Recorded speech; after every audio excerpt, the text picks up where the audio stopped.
After the last election, I said, we owe Donald Trump an open mind and the chance to lead. I meant it. Every president deserves that. And Trump came in with so much set up for him: a strong economy, plans for managing crises, including a pandemic. Yes, we Democrats would have disagreed with him on many things, but if he had put his own interests and ego aside, seen the humanity in a child ripped from her parents at the border, or a protester calling for justice, or a family wiped out by natural disaster, that would have been a good thing for America and the world. I wish Donald Trump knew how to be a president, because America needs a president right now. Throughout this time of crisis, Americans keep going, checking on neighbors, showing up to jobs as first responders, hospitals, grocery stores, nursing homes. Yes, it still takes a village. And we need leaders equal to this moment of sacrifice and service. We need Joe Biden and Kamala Harris. Everyone has a story about Joe's caring and empathy. I remember him calling after my mother, Dorothy, died, and we talked about being raised by strong women. The best testament to Joe is how he's cared for his family. And how great is it that Dr. Jill Biden plans to keep teaching as First Lady. And Joe picked the right partner in Kamala. She's relentless in the pursuit of justice and equity, and she's kind. When her press secretary, Tyrone Gale, was dying of cancer, she dropped everything to be with him in his final moments. I know something about the slings and arrows she'll face, and believe me, this former district attorney and attorney general can handle them all. So this is the team to pull our nation back from the brink. But they can't do it without us. For 4 years, people have told me, I didn't realize how dangerous he was. I wish I could do it all over. Or worst, I should have voted. Look, this can't be another woulda, coulda, shoulda election. If you vote by mail, request your ballot now and send it back right away. If you vote in person, do it early.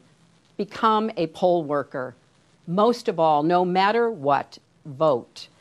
As Michelle Obama and Bernie Sanders warned us, if Trump is reelected, things will get even worse. That's why we need unity now more than ever. Remember back in 2016 when Trump asked, what do you have to lose? Well, now we know. Our health care, our jobs, our loved ones, our leadership in the world, and even our post office. But let's set our sights higher than getting one man out of the White House.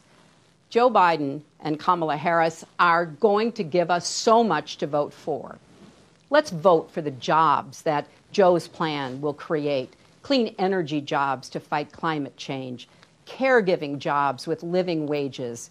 Vote for emergency relief that lifts small businesses and saves hardworking people from foreclosures and evictions.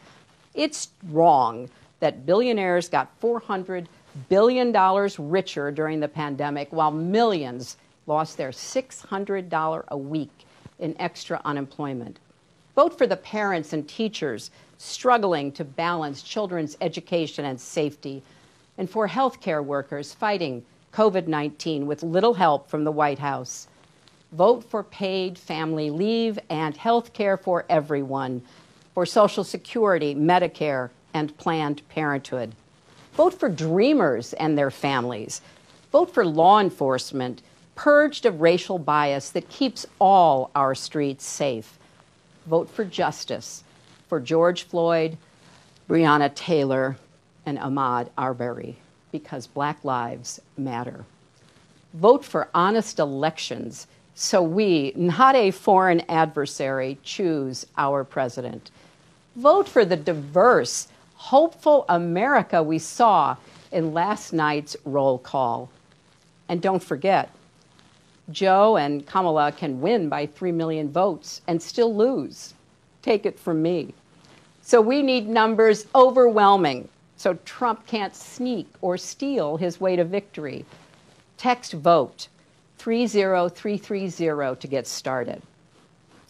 100 years ago yesterday, the 19th Amendment to the Constitution was ratified. It took 7 decades of suffragists marching, picketing, and going to jail to push us closer to a more perfect union. 55 years ago, John Lewis marched and bled in Selma because that work was unfinished. Tonight, I'm thinking of the girls and boys who see themselves in America's future because of Kamala Harris, a Black woman, the daughter of Jamaican and Indian immigrants, and our nominee for vice president. This is our country's story, breaking down barriers and expanding the circle of possibility. And to the young people watching, don't give up on America. Despite our flaws and problems, we've come so far.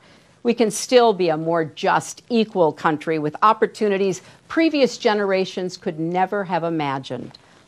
There's a lot of heartbreak in America now. And the truth is, many things were broken before the pandemic. But as the saying goes, the world breaks everyone, and afterward, many are strong at the broken places. That's Joe Biden. He knows how to keep going, unify, and lead, because he's done that for his family and country. So come November, if we're strong together, we'll heal together.